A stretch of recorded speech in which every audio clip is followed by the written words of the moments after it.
programa, Marilu Cabanhas. Bom dia, Marilu. Olá, bom dia, Glauco. Bom dia a todos que estão acompanhando a gente aqui no Jornal Brasil Atual. Bom, por forte pressão do Centrão, caiu nesta segunda-feira o ministro da Saúde, Eduardo Pazuello. O novo ministro da pasta é o médico cardiologista Marcelo Queiroga, presidente da Sociedade Brasileira de Cardiologia. É o 4º ministro da Saúde do governo Bolsonaro. A cardiologista intensivista Ludmila Rajá tinha sido cotada, inclusive, para ocupar o cargo, mas não aceitou. Desde que a indicação começou a ser veiculada pela imprensa, a médica e a família dela sofreram ameaças nas redes sociais e teve o número do seu celular, inclusive, divulgado. E essa mudança se dá no pior momento da pandemia, que registrou 1.275 mortes nas últimas 24 horas, totalizando 279.602 óbitos. A média móvel de mortes no Brasil bate novo recorde em 7 dias, chegou a 1.855. A gente vai falar sobre essa dramática situação nesse momento com o Gustavo Cabral, ele que é imunologista, PhD e pesquisador da USP, com pós-doutorados em Oxford, Inglaterra, e Berna, na Suíça. Pesquisador da USP FAPESP, que lidera pesquisas de desenvolvimento de vacinas contra o coronavírus. Gustavo, é um imenso prazer recebê-lo aqui. Bom dia. É um prazer enorme estar aqui com vocês também, estar conversando com todos que possam estar escutando e a gente tentar conseguir, sabe, levar um pouco de informação, ao mesmo tempo que a gente tentar acalmar as pessoas, também trazer para a responsabilidade. Eu acho que esse é um momento que a gente tem que estar sempre ativo quanto a isso. Prazer enorme estar contigo. Muito bom. Gustavo, vamos repercutir inicialmente, né, esse novo ministro, né, Queiroga. Ele já disse na CNN Brasil que é contra o lockdown como política de governo e que deve ser utilizado em situações extremas.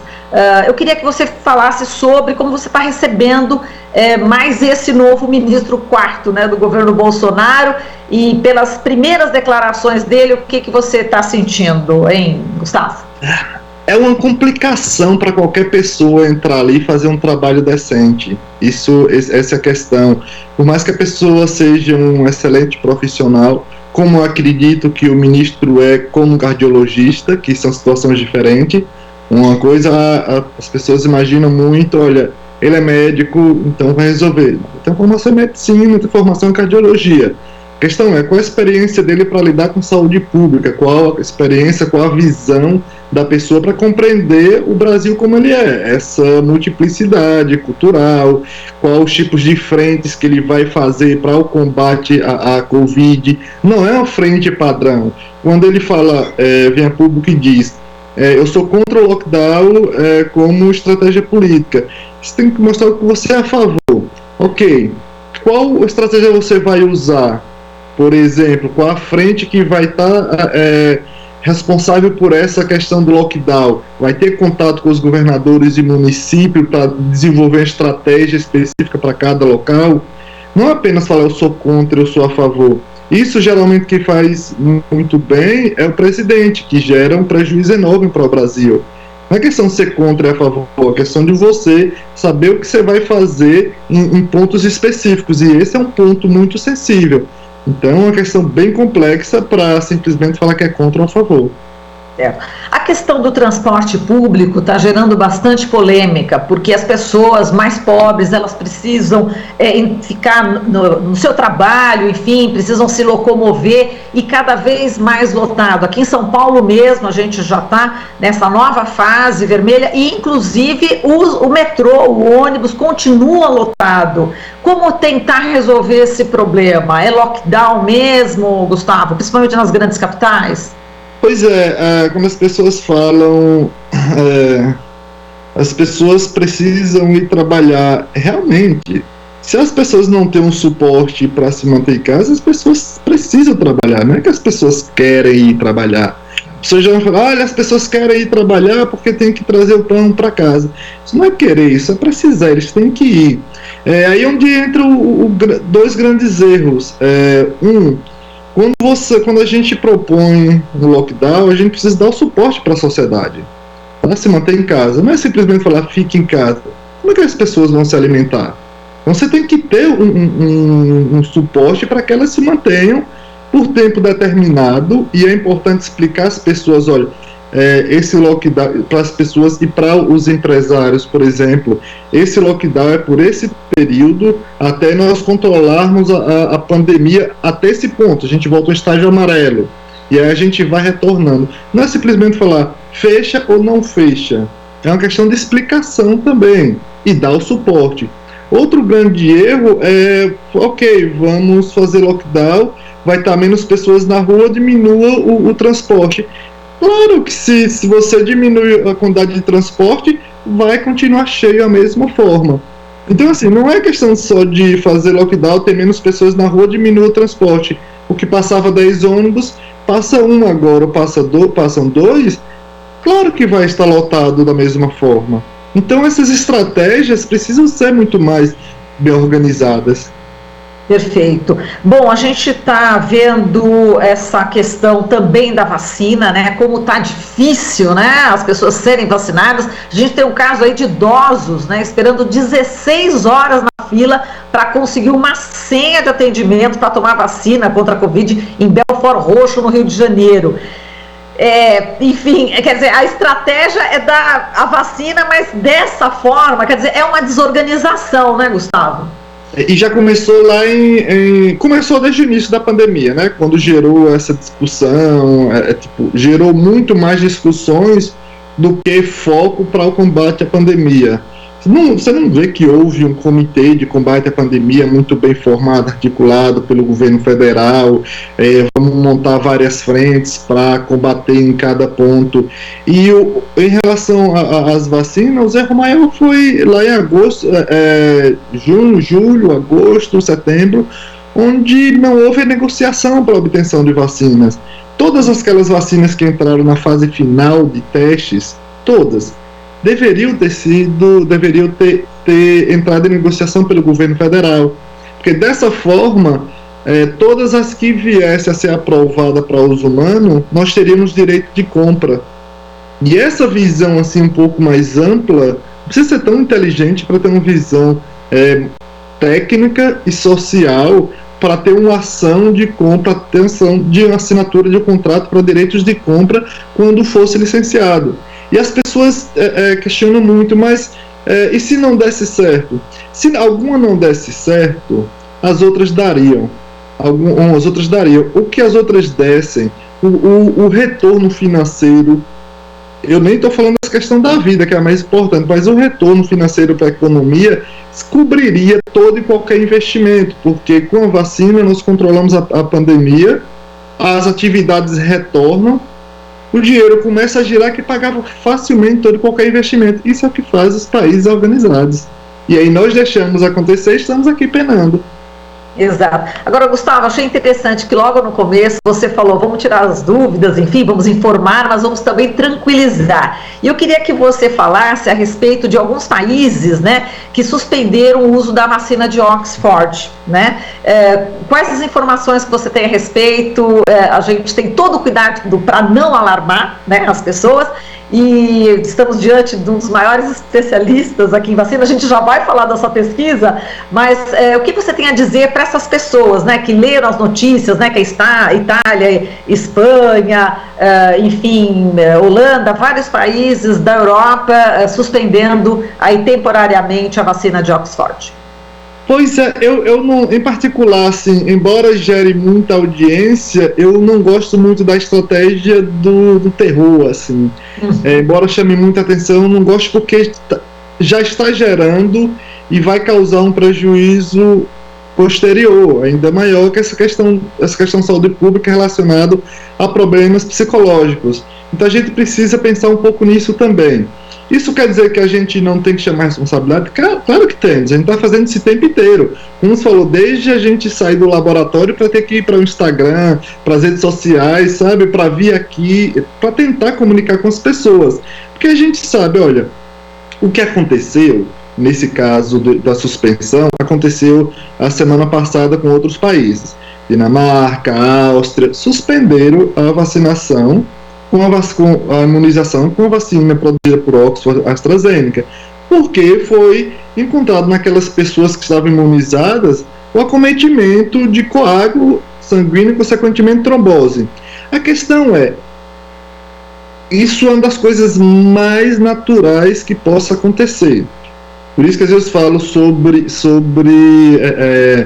ter o conhecimento do que diz. Por quê? Qualquer alteração...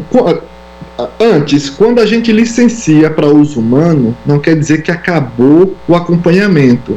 A gente continua acompanhando para saber, por exemplo, até quanto tempo a vacina vai funcionar, se causa algum problema quando aplicada em larga escala, por exemplo, imunização de milhões de pessoas. Ok, está acontecendo isso com pessoas que foram imunizadas com essa vacina. O que é que se faz? Para e vamos analisar. Parou, analisou, não tem associação com as vacinas. O acometimento desse problema é igual ou menor com pessoas que não foram vacinadas. Segue. Há uma atenção nos outros países. Ontem, Itália, França, Alemanha, Espanha, suspende. Ok? Vamos analisar. Se houver qualquer associação direta, continua. Mas não é o caso. Tá? Isso não é o caso. Nesses casos, a gente para exatamente para que dê mais segurança, não que gere terror. As pessoas falam, quando parou é para gerar medo? Não, para gerar mais segurança. Porque, por exemplo, nós cientistas, nós estamos o tempo inteiro, eu mesmo sou uma pessoa extremamente taxativa quanto a isso. Toda e qualquer vacina licenciada para uso humano, que possa imunizar milhões, quiçá bilhões de pessoas, nós temos que saber tudo. E o que nós não soubermos e aparecer, a gente tem que parar e analisar. Então, essa segurança nos leva a falar para as pessoas, vacina é a melhor estratégia para o combate de doença infecto-contagiosa, como essa. Por isso, a gente tem essas ações bem certeiras. Teve isso, para e analisamos. E assim a gente continua. Porque esse é o objetivo, manter a segurança e a eficácia para que a sociedade fique tranquila, não gere medo. Perfeito. Gustavo, agora fala da sua vacina, da pesquisa que você está realizando, dá detalhes para a gente. Você que aí é um PhD, pós-doutorado em Oxford, em vários lugares aí do mundo, um orgulho para nós brasileiros. Conta para a gente em que estágio exatamente que está essa sua pesquisa. Pois é, obrigado mesmo. Olha, a gente está, como falou, eu voltei para o Brasil no início do ano passado, final de 2019 para início de 2020, exatamente no meio dessa loucura inteira. E eu voltei... Você estava onde, Gustavo? Exatamente em que país? Eu estava em Berna, na Suíça. Eu fiz meus 2 primeiros pós-doutorados lá em Oxford, aí depois eu fui para Berna para fazer o terceiro, e aí eu trabalhava no INSE Hospital, que é o hospital universitário da Universidade de Berna, na Suíça. Só que eu queria voltar para o Brasil, já não estava tão feliz fora. Eu falei, preciso voltar. Passei 6 anos na Europa e eu queria desenvolver tecnologias aqui, porque nós somos muito bons na produção, mas no desenvolvimento de base tecnológica a gente deixa muito a desejar, embora temos universidades maravilhosas, pesquisadores de altíssimo nível, temos o Instituto Butantan, Fundação Oswaldo Cruz. Então acho que era um dever meu retornar ao Brasil, e foi o que eu fiz. Eu pedi a quebra de contrato lá no INSE Hospital e retornei. Quando eu retornei, foi com o objetivo de desenvolver tecnologia para a vacina do chikungunya e do Zika. Do Zika eu já trabalhava, já tinha desenvolvido uma vacina antes, no período da Inglaterra, só que eu queria desenvolver aqui também, e para a gente ter nosso produto, porque tudo que eu fazia fora pertence aos países, não pertence a nós. E aí foi o que eu fiz, só que no primeiro dia que eu comecei a trabalhar, já a pandemia, eu tive que readaptar o projeto completo. Aí eu porque o meu projeto é financiado pela FAPESP, né, Fundação para a Pesquisa aqui do estado de São Paulo, e daí eu tive que reformular. Então o objetivo foi desenvolver a vacina para Covid, mas o mais importante, ter a base da tecnologia para que a gente possa utilizar para outras vacinas também, para que a gente possa replicar. E aí nesse caso eu já entro, essa mesma tecnologia que eu estou utilizando para Covid, eu já entro também testando para... Só faço algumas alterações para chikungunya, zika, e também quero entrar com dengue. Eu estou organizando isso. Então, o que nós fazemos? O que está mais adiantado, o que está mais bem formulado, desde antes da chikungunya e zika. Mas o que está mais adiantado com dados é da Covid, porque a gente está mais trabalhando. Nós já temos muitos dados com animais. Desde a gente tem várias formulações para formular as vacinas, temos várias formulações, a indução, por exemplo, da resposta imunológica, nós já temos muito bem definida, a dose que a gente aplica.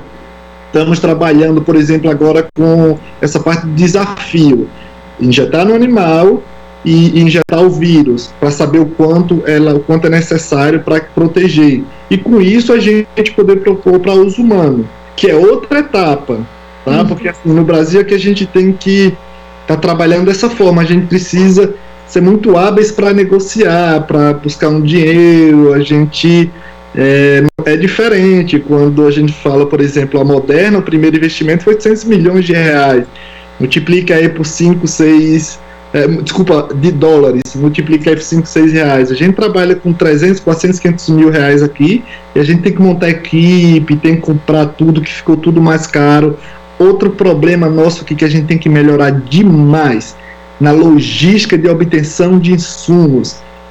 Por isso que a gente tem que desenvolver aqui nossas coisas, por mais que a gente pene, por mais que a gente tenha trabalho, a gente tem que desenvolver aqui, porque a gente é escravo ao consumo do que vem de fora. E às vezes tem coisa que eu compro, demora 1, 2, 3 meses, coisa que eu comprei no ano passado ainda não chegou. Então assim, tem coisas que a gente precisa mesmo estar martelando, sabe, para que a gente possa mesmo ter nosso produto e ter o que nós somos tão bons, que é fazer ciência aqui. Somos muito bons nisso, assim, não perde para nenhum lugar do planeta. Só tem esses pequenos detalhes, sabe, que a gente precisa trabalhar, e estabilidade científica. Inglaterra, por exemplo, eu falo mais inglês, foi onde eu mais vivi, foi Inglaterra. Você vê o parlamento, eles se matam, eles brigando, não tem nada de padrão inglês, eles se matam, brigam. Mas quando fala em ciência, tecnologia e inovação, todos são referência. Isso não se mexe. Porque isso é o motor para a geração de tecnologias nacional. Então, quando as pessoas às vezes falam, poxa, bastava, não precisa ser tão inteligente para ver o quanto a ciência pode ser o motor. As pessoas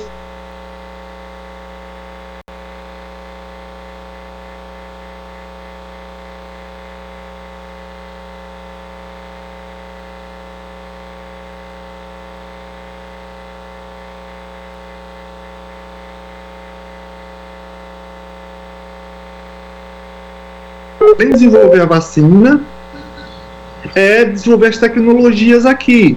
E claro que extrapolou, a gente trabalha em comunicação, trabalha buscando contato com empresas, para tentar trazer também para a ciência. A gente está, pelo menos, nessa correria, ver se a gente consegue fazer alguma coisa de importante, assim, sabe? Entendi. Agora, você estava falando, né, de penar, né, enfim, de como é também complicado, difícil, né, esse desenvolvimento dessa vacina também. Agora, difícil também foi a sua vida, né, Gustavo? Assim, de dificuldade, eu sei que você é do interior ali da Bahia, que você já vendeu fruta na feira. Eu queria que você contasse um pouco, né, para os ouvintes, internautas e telespectadores, dessa sua vivência, né? Não foi fácil também estudar, inclusive, né, nos primeiros anos ali de escola. Conta pra gente um pouco, Gustavo. Na verdade, eu não estudava, né? Eu terminei o 2º grau, acho que chama sinal de velho, né? Parece que agora mudou o nome, mas enfim. Eu terminei o 2º grau, meu ensino médio, aos 22 anos, né? Porque a gente tem que trabalhava na roça, não tinha a compreensão da importância do estudo. A gente imaginava que quem não trabalhasse era vagabundo. Então, assim, tinha essa compreensão. Infelizmente, ainda temos muito hoje. E pronto, eu não estudava, eu ia para a escola por obrigação. Eu saí de casa aos 15 anos para trabalhar, e fiquei sem estudar alguns anos. E pronto, eu trabalhava na feira pública, na roça, na feira pública, trabalhei em açougue, vendendo frutas, enfim, a gente vendia de geladinho, não sei como é que chama aqui, sacolé, não sei, enfim, então sempre foi essa batalha. Então sempre houve essa dificuldade. mas ao mesmo tempo me dá uma visão muito da vida, assim. Eu não acho que as pessoas têm que repetir isso, pelo contrário. Mas essa visão de ter estudado, de ter tido essa vida na infância e adolescência e poder ter estudado na USP ou em Oxford, na Suíça, me ajuda muito na compreensão do Brasil como ele é, do Brasil real. Porque para você se largar, por exemplo, um açougue e ter uma decisão de largar um trabalho e falar, agora eu não vou trabalhar mais, entre aspas, eu vou dedicar ao estudo porque eu quero mudar de vida. Só que como que eu vou mudar de vida? Depois eu falei, eu quero, mas como que eu vou mudar? Então todo esse enredo que me fez eu tomar essa atitude de parar para juntar um dinheiro, poder terminar o 2º grau e poder me dedicar ao estudo puramente, assim, tem todo um enredo que é extremamente complexo, e esse é o Brasil real. Esse é o Brasil que muitas vezes a gente perde tanta qualidade por falta desse suporte para que traga essas pessoas, esses meninos, e eles possam assumir posições que é estratégica para o Brasil, é de extrema importância. Então, quantos a gente está perdendo? Então, esse penar, entre aspas, a princípio me dava uma sensação, porque também gera traumas. Trabalho infantil, o trabalho quando a gente é criança gera muitos traumas, assim, se a gente lidar com isso não é fácil, até hoje. Porque a gente não tem infância propriamente dita, adolescência vai ao ralo, porque você acorda 3 horas da manhã, vai trabalhar, volta à tarde. Quando é jovem e adulto, tem que estar preocupado em tudo que está envolvido, como é que a gente vai se alimentar, como é que a gente vai estudar, Então, assim, isso gera traumas. Ao mesmo tempo, como eu falei, eu não me pego mais a isso. Hoje eu pego do que eu consegui, do que eu posso fazer. Né? Tipo, o que é que isso me deu? O que é que estudar, vida interior, trabalhar na infância, adolescência e poder chegar a centros universitários, como eu falei, USP, chegar aí a Oxford, chegar aí a Suíça, um dos maiores IDH do mundo, fazer pesquisa de altíssimo nível, pôde me dar. E quando eu compreendo que eu pôde me dar, agora entra outra questão, o que é que eu posso fornecer? Porque senão fica muito frágil as coisas. Se a gente for para pensar, a gente consegue ter uma qualidade de vida legal, mas e daí? Entende? Se a gente obtém tanta coisa, estuda, poxa, hoje o que eu faço mais é agradecer e trabalhar. Trabalhar, que é o que eu sei fazer de melhor. Sempre brinco, eu não tenho genialidade em nada, assim, eu sempre brinco, eu não sou especial em nada, mas eu faço qualquer coisa muito bem. Então, assim, minha cabeça é muito bem definida quanto a isso. Olha, qualquer projeto que eu pegar, eu vou fazer muito bem. Eu sei que eu não sou nenhum Ronaldinho Gaúcho lá no futebol, mas assim, eu acho que eu já aquela ideia do Cristiano Ronaldo, você não nasce gênio, mas trabalha para ser o melhor. Se vai conseguir, vai depender do resultado, mas eu acho que esse é um pensamento de minha vida, sabe? De usar as dificuldades a meu favor e poder colaborar de alguma forma. Então, e por isso que... desculpa. Por isso não é fácil. A gente pena, mas a minha própria história, fala, isso é só uma fase. A gente eu vou passar, com certeza. Exato. E Gustavo, por isso que é importante política pública, né? Desse investimento em educação, enfim, governos, né? Que tenham isso como meta, né? Senão, as coisas não vão andar. Essa é a questão pura. Por exemplo, quando eu fui fazer o vestibular, eu não pude fazer o vestibular para Salvador, porque eu sabia que eu era realista, eu tinha 22 anos, já era pessoas experientes, eu não tenho condições de me manter em Salvador. Por mais que meus pais queiram me ajudar, mas é um salário mínimo que entra em casa. Como é que eu vou manter em Salvador? Tem outros irmãos. Então eu tenho que estudar em algum lugar que tenha uma residência universitária e que eu possa me manter com R$30 por semana. Entende? Então, assim, era bem objetivo, foi o que eu fiz, fui para o interior estudar. Uma das melhores coisas que eu fiz em minha vida. Cheguei lá, comecei a trabalhar em comunidades quilombolas, 2 anos e meio com saúde pública e meio ambiente e a relação social, trabalhar com catadores de lixo, me dedicando à pesquisa desde aquele momento. Então, essa compreensão disso me ajudou, por exemplo, a ter essa dedicação com ciência e aproveitar tudo que naquele período o governo poderia oferecer, que foi investimento em ciência e tecnologia. Foi um período que a gente começou a entrar num pico de investimento muito alto, que foi 2004. 2004, 2005 foi quando eu comecei a estudar. Então eu peguei bem no pico assim, de investimento, que foi até 2008, teve uma queda após o mensalão, e aí retornou o pico até 2016. Depois, ladeira abaixo. Foi, mas assim, nesse período de 2004 a 2016, foi o momento que eu mais aproveitei. Tudo que a oportunidade eu estava em cima. Sabendo que hoje, com essa instabilidade, esses cortes contínuos com ciência, educação, vai dificultar muito mais para pessoas que nem eu. Vai dificultar muito mais. Muito bem, Gustavo, foi um prazer conversar com você, muito obrigada, parabéns pela sua luta, e que bom que a gente teve nesse país esse período de investimento em educação, que a gente pôde formar um Gustavo Cabral, né, PhD, com tantos doutorados em Oxford, Inglaterra, e Berna na Suíça, imunologista, de primeira linha. Muitíssimo obrigada, para mim foi um orgulho te entrevistar, viu, Gustavo? Um forte abraço. Abração a todos que estão escutando, muitíssimo obrigado também, tá? Pelo carinho. Beijo, até mais. Você está ouvindo Jornal Brasil Atual. As notícias que os outros não dão.